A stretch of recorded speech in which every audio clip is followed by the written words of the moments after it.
আমি বাপ্পি লাহিড়ির প্রতি অনেক শ্রদ্ধা জানাই, সম্মান জানাচ্ছি। গোল্ড এটা গোল্ড করাটা শখ, এটা আমি বাপ্পি তাকে নকল করে পড়ছি না, আমার ভালো লাগে তাই করি।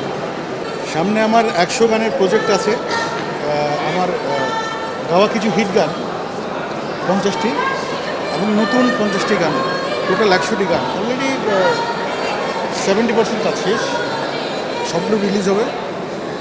আর ভারতের বিখ্যাত সিঙ্গার নচিকেতা আমার জন্য গান করেছেন, তার কথাও সেটা আমি করেছি, সেগুলো রিলিজ করব। এই আওয়াজের মধ্যে যদিও গান ভালো হবে না মনে হয়, তবুও চেষ্টা করছি। বিরহের শেষ সেধেছি, বিরহের শেষ সেধেছি, ভাঙা গড়ার খেলায় মেতেছি,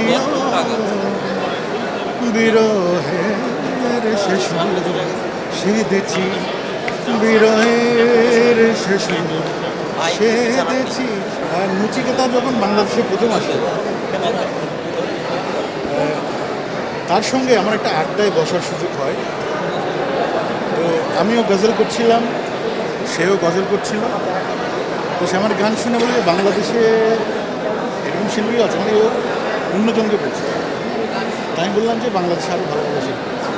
তো তখন থেকে সে বাংলাদেশে কোনো ইন্টারভিউ দিলেই আমাদের রুনাপার কথা বলেন, প্রিয় শিল্পী আমার নাম বলেন। তো এটা আমার জন্য অনেক বড় ব্যাপার।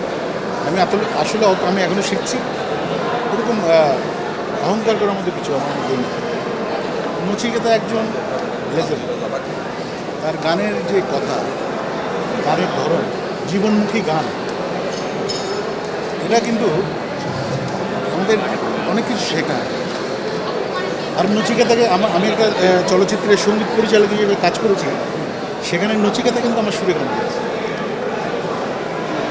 এটা আমার জন্য অনেক ভাগের ব্যাপার যে নচিকেতার মতো শিল্পীকে আমি গান করিয়েছি আমার সুরে।